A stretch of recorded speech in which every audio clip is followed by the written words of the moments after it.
Hello, this is Alchemist, and we'll be doing some prismatic theory crafting today. First up, we will start off with our Hunter subclass, and what we'll do is we'll break down the synergies with our starter kit. For further context, this will be the kit that will be first introduced in the first mission of the final shape. So I will facilitate a build for Hunters that will make you ready off rip. So let's provide a diagram and break it down. So as many of you can see, the Transcendence fragments are empty. But that it's very likely that these two fragments are meant to alter the properties of Hailfire Spike.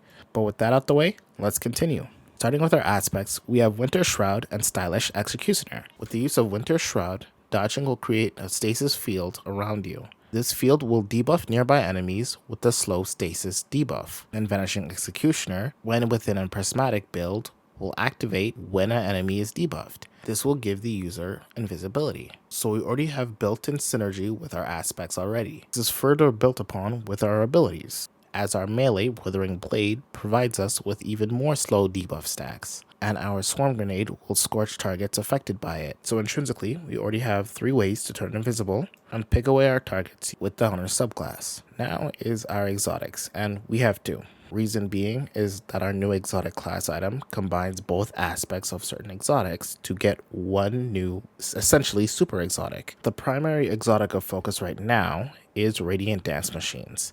This will allow us to get more Withering Blades and allow us to further weave in dodging while going invisible, and we could do that pretty safely. And to note that this will increase our transcendence speed a lot faster. If we can combine the spirit of Radiant Dance Machines with something like a grenade regeneration perk, like Armamentarium for example, that could allow us to throw an extra swarm grenade and build our light side for transcendence. Last up is our fragments that slot everything together. One of the most important, Facet of Protection, states that while surrounded by enemies, you are more resistant to incoming damage. This will allow us to be more bulky, especially when we start with our Stylish Executioner loop. Facet of Purpose states that picking up an Orb of Power grants either Amplified, Restoration, Frost Armor, Woven Mail, or Overshield, based on the damage type of our equipped super. We don't know the intrinsics of Frost Armor as of yet, but I believe it's safe to assume that it's even more survivability tacked on. Facet of Dawn makes our powered melee hits against targets radiant. Powered melee final blows will make us and nearby allies radiant also. Facet of Hope states that while you have an elemental buff, your class ability regenerates more quickly. And lastly, Facet of Ruin increases the size and damage of a burst when you shatter a stasis crystal or frozen target, and increases the size of solar ignitions. This will make shattering opponents a lot more devastating. But that sums up our entire basic kit. You could tack on Radiant Dance Machines to make a lot of this build a lot more consistent than usual, and have near permanent invis uptime, also while attacking your enemy and pelting them with dangerous ice shards.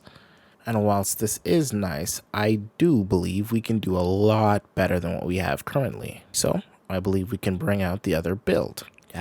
Much better. Now let's begin our breakdown. We removed Stylish Executioner in favor of Gunpowder Gamble, which from the looks of it is tuned so that ability kills will also make Gunpowder Gamble appear, being usable as an extra grenade. And another thing that we note is that as long as you immediately throw the Gunpowder Gamble as soon as you get it, you can bypass the 6-second cooldown, meaning that chain kills with it can detonate and you can go on multiple Gunpowder Gamble ranges if the ad density in the area allows for such a feat. RDM will allow us to loop our dodge, giving us more Withering Blades, which will allow us to get Gunpowder Gamble and get even more kills feeding back into the dodge loop, making GPG essentially infinite. And now for the minor changes to our fragments. Facet of Balance will allow us to loop even harder, as rapidly defeating targets with light damage grants melee energy, and rapidly defeating targets with dark damage will grant grenade energy. This will allow us to get more Withering Blades and even more Swarm Grenades by proxy. Because we are abandoning Stylish Executioner, that means we'll have to have something in place for more survivability. Facet of Protection provides us with innate damage resist as we're surrounded by enemies, and will allow us to take reduced damage. Facet of Dawn will allow you and your allies to become radiant. Its powered melee hits against targets will make yourself radiant, and as powered melee final blows will make you and your allies radiant. Facet of Hope will help us, as when we have an elemental buff, our class ability will regenerate more quickly. So when there's no more enemies for our Radiant Dance Machines to benefit from, Radiant Dance Machines will lose its dodge bound, but with this facet, our downtime with our class ability will be far lower, without the need for Orbs of Power to reset our dodge. And Facet of Justice is so that while we're transcendent, our ability Final Blows will cause our enemies' corpses to explode. This build is optimized from head to toe to get us to Transcendence as fast as physically possible, allowing us to use multiple grenades, as well as having fun ability spamming as well. On to our next build. I call this one Prismatic Knuckle Duster. This combines both Winter Shroud and Stylus Executioner to have innate Assassin's Cowl. We initiate the enemy with our dodge first, then we strike with Combination Blow, and with Stylus Executioner that will make us invisible, so we can loop for even more stronger, devastating damage. And if we pair this with Liar's Handshake, or if our new exotic class item will allow us to combine both Liar's Handshake and Synthoceps, and if Combination Blow's damage buff extends to grapple melee, then we can save our grapple melee for even bigger targets if we so choose. Alternatively, we could use it to reposition ourselves if things get hairy. But with that, we have the fragments, and I'll be doing a quick recap as it will get a little redundant after this. Facet of Protection will allow us DR when surrounded by enemies. Facet of Purpose for even more DR on orb pickup. Facet of Dawn will give us Radiant on powered melee hits. Facet of Balance will allow us to regen our melee and grenade energy respectively. And Facet of Defiance will make finishers create a detonation that either jolts, scorches, slows, severs, or makes targets volatile based on the damage of our equipped super. But that really concludes our second build. Our last and final one will make use of the Gerfalcon's Hauberk and seize its position in the meta as a more neutral-based exotic. This is Prismatic Hauberk.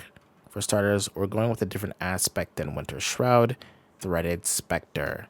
This aspect will create a clone on dodge, which will draw enemy aggro away from you. Stylus Executioner will be our way to go invisible and synergize with the Gerfalcon's Hauberk.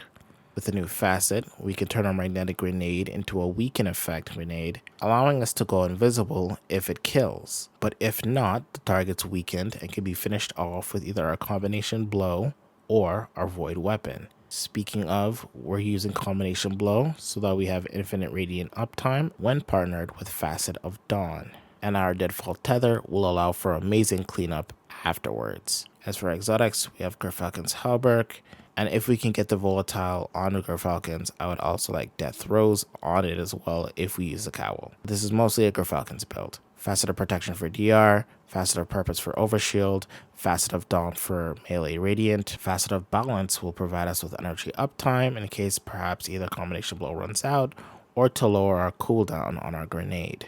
Facet of Dominance will allow our Void Grenade to have weaken and will allow us to get a very quick Stylus Executioner if we use our Magnetic Grenade responsibly. But if not, because they are weakened, they're primed for a very easy kill. Now with this build, as you see, there's mostly light perks, so you're likely going to have to even it out with some darkness weapons if you plan to go to Transcendence with this build, which isn't too hard if you have Conditional Finality, which can also proc Stylish Executioner, or an extremely effective darkness heavy weapon. But that wraps up my build crafting for Prismatic Hunter. I hope you enjoyed it. I believe the next one I will cover will be Warlocks, as they are very interesting, especially within the new meta, and have a huge plethora of interesting synergies to talk about. But with that, I'll be providing basic theory crafting kits for Prismatic in case you want to figure out or visualize what your build strategy might be. I know that I'm more of a visual learner when it comes to this type of stuff, though I do ask that if you use it for anything public, that you do credit me. But with that said, this is The Alchemist, and the sandbox is my crafting bench.